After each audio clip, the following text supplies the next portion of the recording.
The doctrine has been expressed a few different ways by Western observers, but a few key principles do hold true. The first principle is that Russia must seek to undermine US power and influence. There can be no unipolar world dominated by the United States. The second is that Russia must have primacy in the post-Soviet space and lead integration in that region. Now that obviously instantly means that states that used to be part of the Soviet Union, like the Baltic states or Ukraine, are off limits for Western influence.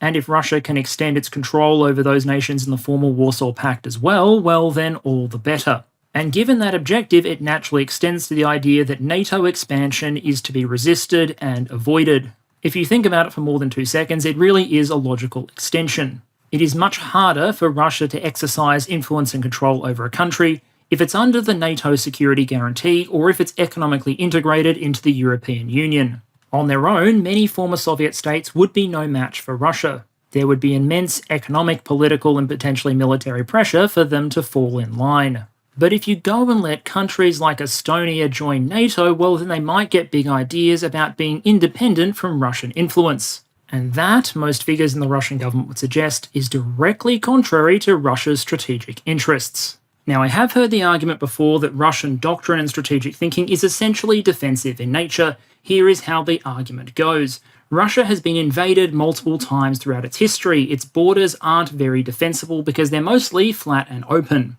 The country was traumatized by invasions by people like Napoleon and Hitler, and as a result, Russia seeks to expand its influence to create a geographical buffer zone. In order to defend itself, it wants to put other countries, like buffer states of the former Warsaw Pact, in the way of a potential invader, or to expand up to defensible choke points like mountain ranges rather than its open steppe plains. Some will then argue that Russia obviously enjoys the right to security, and as a result, these are legitimate defensive security interests. Personally, I would like to humbly suggest that that argument is bullshit. For one, no country on Earth is entitled to defensible frontiers. Just ask the Poles or the Ukrainians or any citizen of any country in Africa whose borders were essentially drawn as a straight line by a former colonial power. And giving Russia defensible frontiers would mean Russia ruling over or influencing a huge foreign population. Those countries, like Poland and Ukraine, also themselves enjoy a right to self-defense and sovereignty. And there's no principled reason that their right to exist should be sacrificed in order to make Russians feel a little bit safer. Especially since, I would argue, Russia was one of the least likely countries on planet Earth to be invaded by a foreign power. The Russians will often argue that there was a threat that NATO would attack Russia. My question, essentially, is how on earth would that force ever be collectively mobilized and convinced that, guys, it is time to invade Russia? And here's the kicker. Even if it did decide to invade Russia, would having additional geographical boundaries really help? Because while having a buffer zone in the former Warsaw Pact or Soviet states might have made sense as a defensive strategy against Napoleon or in the Second World War, nuclear weapons now exist. If there is a war of annihilation against Russia, it will be a nuclear conflict, either because the attacker deploys the weapons or because the Russians do.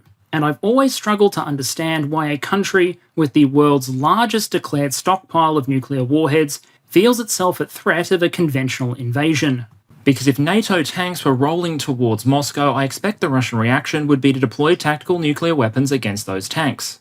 And given that the invading force isn't, fighting on the Russian border but is instead miles from Moscow, you expect that most of the neutral powers of the world would look at that nuclear employment and go, yeah, fair play. This is the reason that former Russian Defense Minister Igor Sergeyev put forward the idea that resources should first be diverted towards Russia's nuclear deterrent. Because even if Russia was outmatched in conventional arms by the NATO alliance, the nuclear weapons could keep the Russian homeland safe. So to me, any Russian doctrinal objective to annex or dominate surrounding countries is the result of something other than a legitimate defensive strategic interest. It's not something that can be legitimately called self-defense.